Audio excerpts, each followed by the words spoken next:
दोस्तों, 1 अक्टूबर को कन्याओं को भूलकर मत देना ऐसा खाना, वरना माता रानी हो जाएंगी नाराज और आपका घर हो जाएगा कंगाल।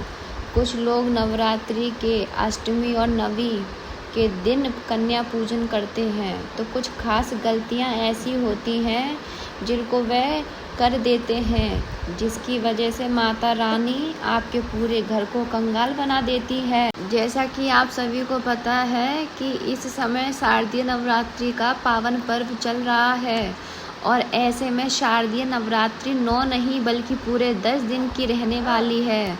तो इस बार नवरात्रि में कन्या पूजन को लेकर काफ़ी ज़्यादा कन्फ्यूज़न बना हुआ है, क्योंकि कुछ लोग अष्टमी के दिन महाअष्टमी पर कन्या पूजन करते हैं, तो कुछ लोग महान नवी के दिन कन्या पूजन करते हैं। ऐसे में कन्या पूजन आपको कब करना है और भूलकर कन्या को ऐसी वस्तु भूलकर मत देना, वरना माता रानी शेरा वाली हो जाएंगी नाराज और व्रत हो जाएगा खंडित, पूजा भी स्वीकार नहीं होगी।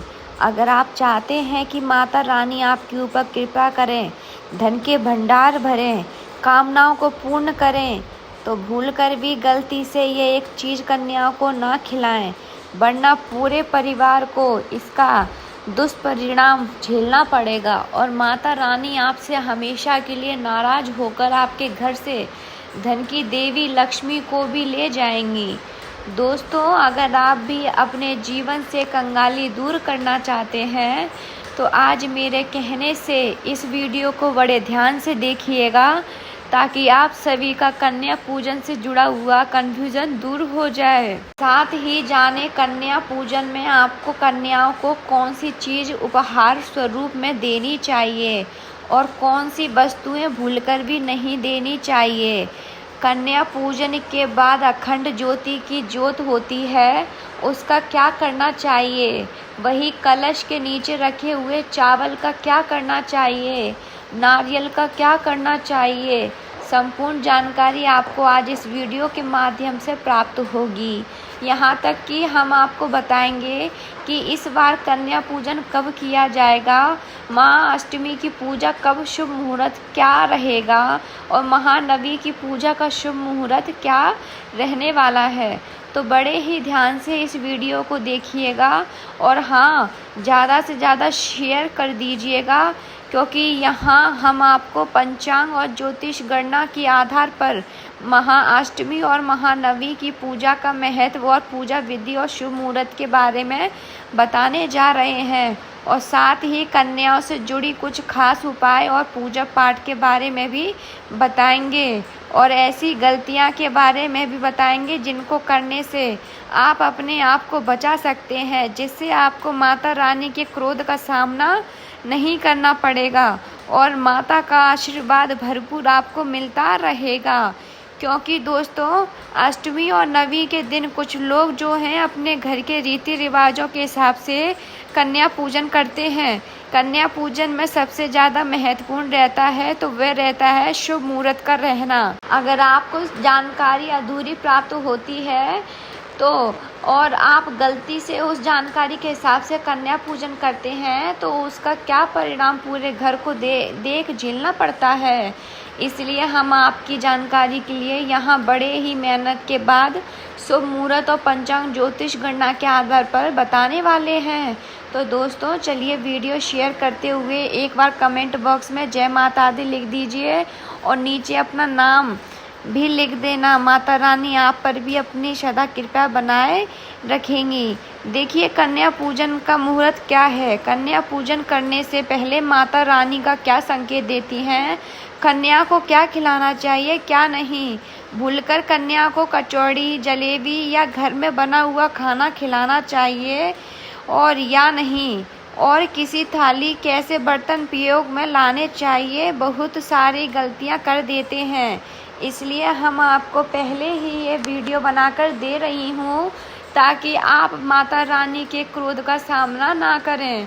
दोस्तों, नवरात्रि में कलश और ऊपर जो और नारियल रखा जाता है उसे तोड़कर कई लोग कन्याओं को दे देते हैं। क्या ऐसा करना सही रहता है या इसे गंगा में विसर्जित करना चाहिए, देखिए, हमारे जितने भी सब्सक्राइबर हैं हमारे इस छोटे से परिवार का हिस्सा हैं और हम आपसे यही कहेंगे कि इस वीडियो को आप ज़्यादा से ज़्यादा शेयर करके अपने परिवार को बड़ा कीजिए। देखिए, हम जो चौकी लगाते हैं उसमें जो नारियल रखते हैं, उसमें जो नारियल होता है वह कन्या पूजन के बाद जो है उसका हमें क्या करना चाहिए, और नवरात्रि के अंतिम दिन ऐसी कौन सी गलती है जिनको भूलकर नहीं करना चाहिए। गलती से भी कन्याओं को ऐसा खाना खिलाने से पूरा घर बर्बाद हो जाता है। इस बार नवरात्रि 9 नहीं बल्कि पूरे 10 दिन की है, जो कि शुभ फल लेकर आई है। 9 दिन की सारी मेहनत, पूजा पाठ, इस नवरात्रि के महत्व का पूरा फल व्यर्थ चला जाएगा अगर आपने गलती से ये गलतियां कर दी। किस उम्र की कन्याओं को देवी का स्वरूप माना जाता है दोस्तों, यह सब जानकारी आपको प्राप्त होने वाली है। तो अष्टमी के या नवमी के इस पावन पर्व पर जब आप नवरात्रि में 9 कन्याओं को यानी कि 9 कन्या स्वरूप को भोजन कराते हैं तो वह भोजन माता के अंश मात्र चला जाता है। ऐसे में 9 कन्या माता का स्वरूप मानी जाती हैं। तो कन्या पूजन करने से समस्त पाप, कष्ट, पीड़ा, पितृ दोष, राहु दोष, मंगल दोष सब दूर होते हैं। यहाँ तक कि घर की कंगाली दूर हो जाती है। जिनको संतान की प्राप्ति नहीं होती वे सच्चे हृदय से दोनों दंपति अपने हाथों से कन्याओं का पूजन करें और कन्याओं को उपहार स्वरूप एक ऐसी चीज जरूर दें, और जब आप यह वस्तु दें उस समय अपनी कामना को जरूर बोलें। आने वाली अगली नवरात्रि तक आपको खुशखबरी प्राप्त हो जाएगी। नवरात्रि में कन्या पूजन करते हैं तो माता रानी की असीम कृपा और कन्याओं के आशीर्वाद से आपके घर में धन वैभव की खुशहाली आती है। हर बार माता जो होती हैं अपनी सवारी बदल देती हैं, परंतु इस बार माता की सवारी हाथी की है, जो कि हाथी पर सवार होकर पृथ्वी लोक पर आई हुई हैं। हर वक्त के घर में माता रानी इस हाथी की सवारी को लेकर भ्रमण करती हैं। जिनके घर में भ्रमण करती हैं, जिनके घर में माता का आदर होता है, वहां पर माता अपना डेरा डाल देती हैं। हाथी पर सवार होकर आना सबके लिए शुभ संकेत लाता है। इस बार जो नवरात्रि है वह पूरे 150 वर्ष के संयोग के बाद में आई है। ऐसा अद्भुत संयोग कई वर्षों के बाद देखने को प्राप्त होता है। देखिए, आप सभी को पता होगा यह साल 2025 बहुत ही ज़्यादा भयंकर साल है। ऐसे में जो भी व्यक्ति अगर किसी आपदा दुर्घटना से बच जाता है तो उसके ऊपर समझो साक्षात देवी देवताओं की कृपा लगी हुई है। अगर इस साल किसी को थोड़ी सी भी हानि हो तो उसके नवग्रह तो खराब चल रहे हैं, साथ ही माता रानी का भी आशीर्वाद आपको प्राप्त नहीं हो रहा है। इसलिए यह साल 2025 बहुत ही सावधानी बरतने वाली साल है। अभी इसका अंत नहीं हुआ है, अब तक साल 2025 समाप्त होगा। तब तक के लिए अपने जीवन को सुख में और कष्टों से मुक्ति पाने के लिए कुछ विशेष उपाय नवरात्रि में जरूर से कर लें, और ख़ास करके कन्या पूजन के समय यानी कि महाअष्टमी नवमी के दिन जरूर करें। भक्त अपनी कामनाओं को इस समय भूलकर पूर्ण कर लेंगे और आने वाले कुछ दिन जो आपके लिए हानि लेकर आएंगे उनको बिल्कुल अपने अनुकूल कर लेंगे। जीवन में आपको 10 से 12 साल तक कोई दुख और कोई परेशानी संकट नहीं आएगा, चाहे पूजा पाठ करें या ना करें। दोस्तों, आप सभी को बता दें कि इस बार नवरात्रि जो है वह बहुत ही पावन पवित्र इसलिए माने जा रही हैं क्योंकि इस नवरात्रि में केवल 9 नहीं बल्कि पूरे 10 दिन का संयोग देखने को प्राप्त हो रहा है। ऐसे में दुर्गा विसर्जन कैसे करना है और अष्टमी नवमी तिथि की पूजा का विधान है वह हम आपको पहले बताएंगे, और उसके बाद हम आपको बताएंगे उपाय, और फिर बताएंगे नवरात्रि में कन्या पूजन के समय कन्याओं को क्या खिलाना चाहिए। देखिए, इस बार जो नवरात्रि है वह 22 सितंबर सोमवार से प्रारंभ हुई थी, जो कि 1 अक्टूबर को समाप्त होने जा रही हैं। तो ऐसे में कन्या पूजन को विधान आपके जीवन को और भी ज़्यादा अलौकिक करने वाला है। दोस्तों, कई लोग अष्टमी के दिन कन्या पूजन करेंगे तो कई लोग नवी तिथि के दिन कन्या पूजन करेंगे। इसलिए हम दोनों ही दिन का शुभ मुहूर्त तारीख आपको बताने वाले हैं। इन कन्या पूजन में आपको बहुत ही ज़्यादा कन्फ्यूजन देखने को प्राप्त हो रहा है, वह कन्फ्यूजन आपका हम दूर करने जा रहे हैं। दोस्तों, कन्या पूजन करने से पहले हमें अपने घर में माता रानी की विधि विधान से पूजा करनी होती है, घर में हवन करना होता है। उसके बाद ही लोग अपने घर में कन्याओं को बुलाते हैं। तो अगर आप भी यह सोच रहे हैं कि कन्या पूजन करेंगे तो इस बात का ध्यान रखिएगा। सबसे पहले जब आप अपने घर में कन्याओं को बुलाएं तो उनके चरण धोइएगा। दोनों ही दंपति एक साथ मिलकर कन्याओं के चरण धोते हैं तो माता रानी प्रसन्न होती हैं। इसके बाद एक साफ स्थान पर उनको बिठा दीजिए और कन्याओं के माथे पर तिलक लगाकर उनके हाथ में कलावा बांध देना, उन्हें हलवा पूरी खिलाना। इसके बाद जो भी उनसे बन सके, आप जो भी सामर्थ्यवान हो उस हिसाब से दान दक्षिणा या गिफ्ट उनको देकर उनका आशीर्वाद प्राप्त करना। परंतु यहाँ सत्र यह है कि किसी भी कन्या को पैसे मत देना। जो भी उनकी ज़रूरत की चीज़ें हैं से केवल उनको वहीं लाकर ज़रूर दीजिएगा। माता रानी की चुनरी ज़रूर से खरीद के लाइएगा। अगर ना ला पाए तो यहाँ कमेंट में हमने कुछ यानी कि हम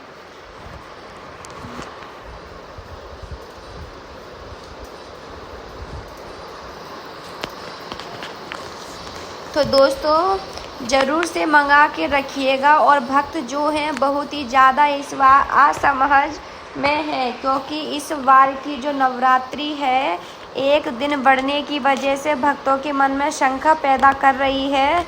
तो चलिए जान लेते हैं इस बार जो कन्या पूजन का मुहूर्त है वह क्या रहने वाला है, उसके बाद बताएंगे आप सभी को इस दिन किए जाने वाले महत्वपूर्ण उपाय। तो दोस्तों आप सभी को बता दें इस बार 9 दिन ना होकर पूरे 10 दिन नवरात्रि प्राप्त हो रहे हैं। तो ऐसे कन्या पूजन के लिए अष्टमी और नवमी तिथि को लेकर जो असमंजस बना हुआ है वह हम आपका अब दूर करने वाले हैं। देखिए, ध्यान दीजिए और कॉपी पेन लेकर नोट कर लीजिएगा और वीडियो ज़्यादा से ज़्यादा शेयर कर दीजिए। इस बार 22 सितंबर से शुरू होकर शादी या नवरात्रि 2 अक्टूबर दशमी तिथि के साथ संपन्न होंगी। शारदीय नवरात्रि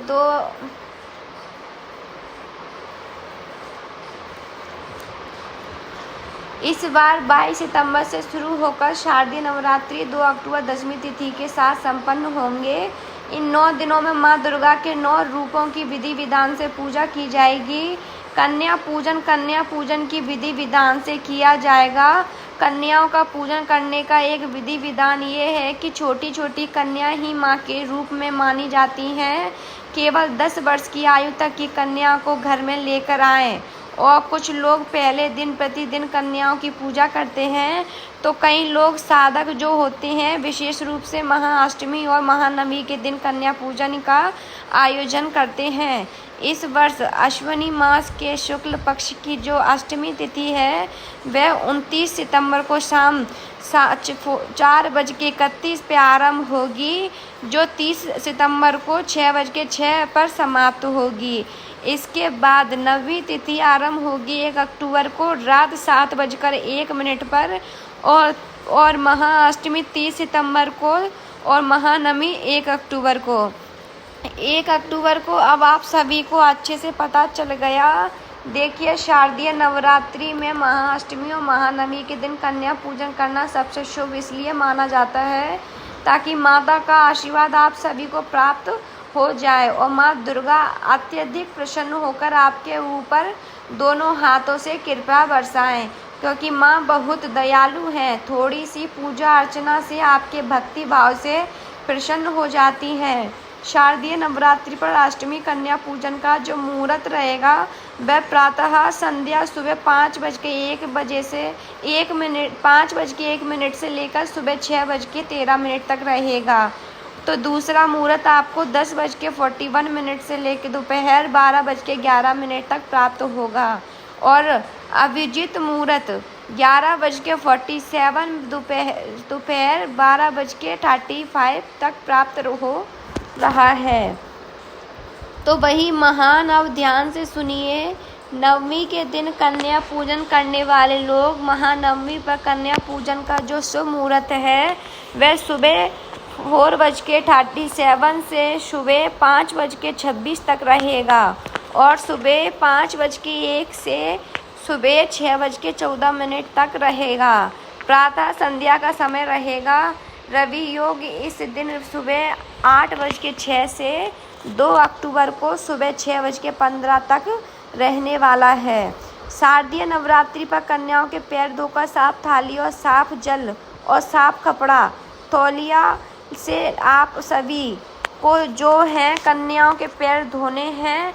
आपको कन्याओं के पैरों में महावर यानी कि आलता, कुमकुम, सिंदूर, अक्षत, बैठने के लिए आसन, पूजा की थाली, घी का दीपक, गाय का गोबर का कंडा यानी कि उपला फूल और फूलों की माला, लाल चुनरी, भोजन में खीर पूड़ी, गुड़, चना और उपहार में स्वरूप भेंट, इन चीज़ों का आपको इंतजाम करके पहले से ही रखना है और इन सभी चीज़ों को माता रानी की पूजा में सम्मानित करना है।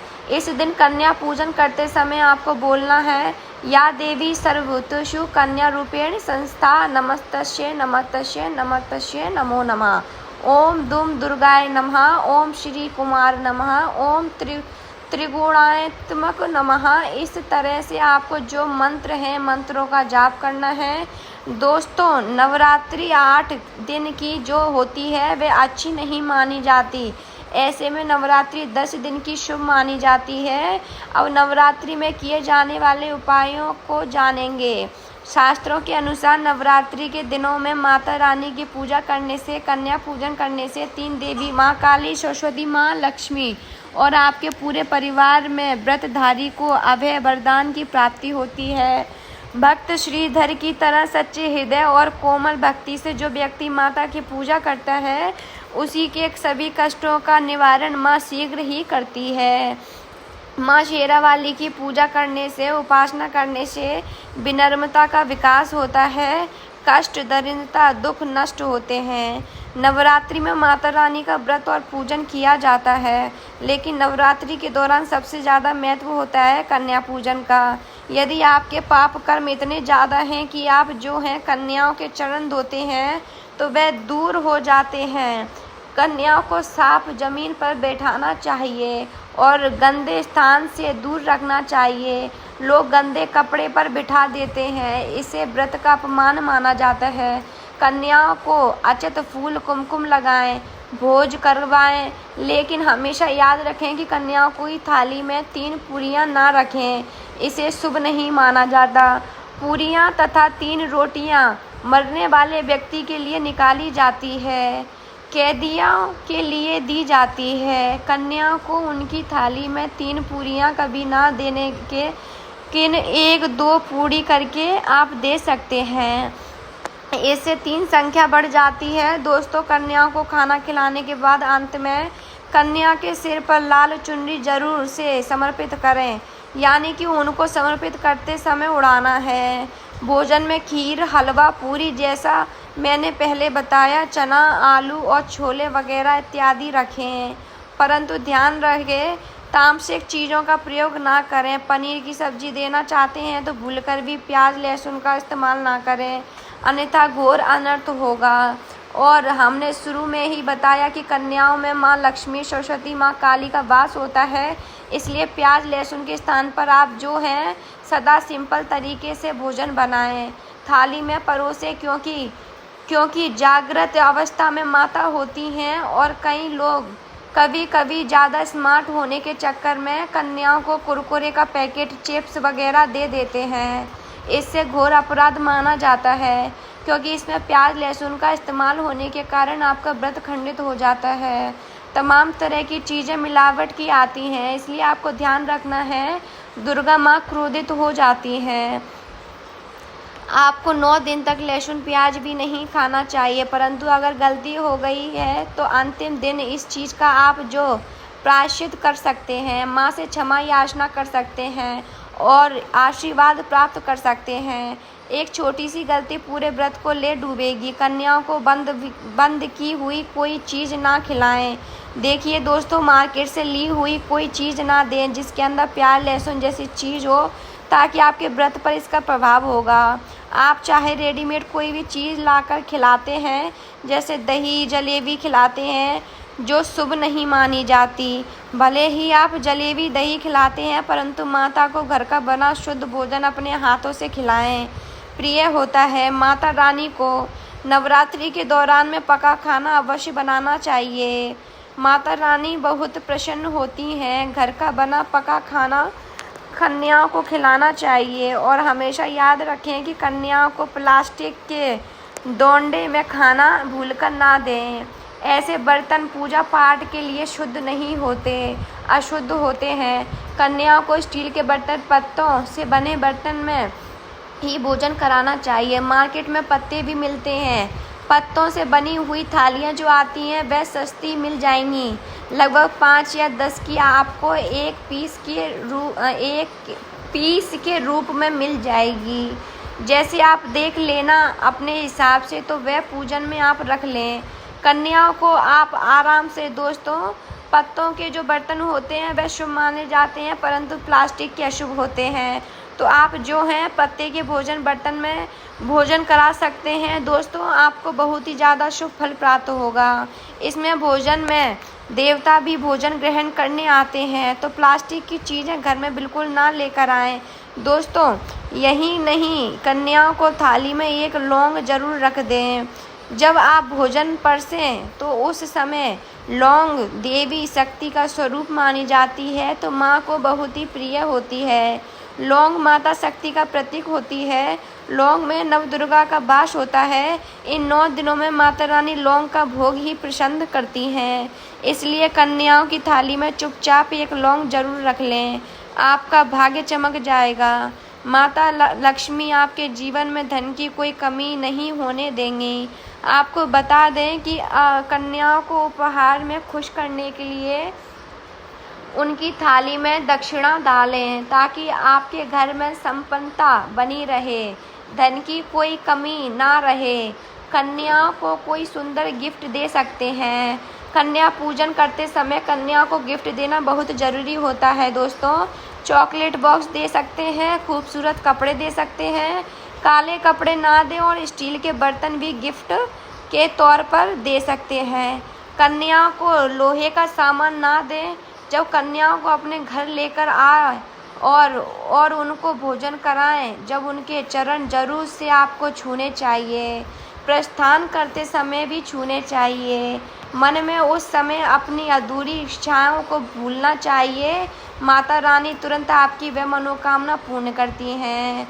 कुछ भी हो जाए, कन्याओं को शुक्रवार के दिन उनकी थाली में खट्टी चीज़ें कभी मत परोसिए, क्योंकि इस दिन माता संतोषी का दिन होता है और माँ संतोषी का जो दिन होता है वह शुक्रवार का दिन होता है। इसलिए आपको शुक्रवार के दिन जब भी नवरात्रि पड़ जाए तो इस चीज़ का ध्यान रखिए। परंतु इस बार आपको बहुत ही ज़्यादा शुभ और अच्छे दिन प्राप्त हो रहे हैं। दोस्तों, खट्टी चीज़ों का भोग भूलकर भी नहीं लगाना चाहिए।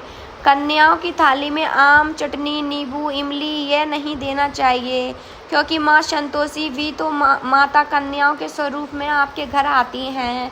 कन्याओं को भोजन में ऐसे खाना देने से माता रानी का जो क्रोध है वह पूरे घर को झेलना पड़ता है। संतोषी माता आपके घर पर खुश नहीं होती। दोस्तों, कन्याओं को खट्टा पदार्थ बिल्कुल ना खिलाएं। साक्षात माता संतोषी आपसे नाराज होंगी।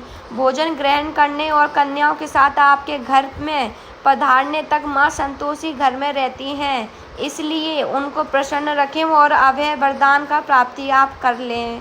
नवरात्रि के दिनों में अगर आपको यह संकेत मिल जाए तो समझो माता रानी आपके घर में आ चुकी हैं। ऐसे कौन से संकेत हैं? जैसे कि कलश स्थापना करते समय जौ से निकलने वाली हरियाली होती है, शुभम मानी जाती है। कहा जाता है कि जौ से निकली हरियाली हमारे भविष्य में होने वाली अच्छे बुरे कर्मों का संकेत होती है। हमारे जीवन में आने वाले हमारे भविष्य को बताती है। आपने जो बोए हैं वह किसी कारण नहीं उपजे, यह बड़ा संकेत है। आप मनुष्य के रूप में उस संकेत को मान सकते हैं। कहा जाता है कि नवरात्रि में जो अगर सुख आते हैं या बढ़ते हैं, नहीं तो आपके घर समझ लेना कि अच्छा समय नहीं चल रहा। रोग बीमारी आने वाली है या धन हानि का संकेत माना गया है।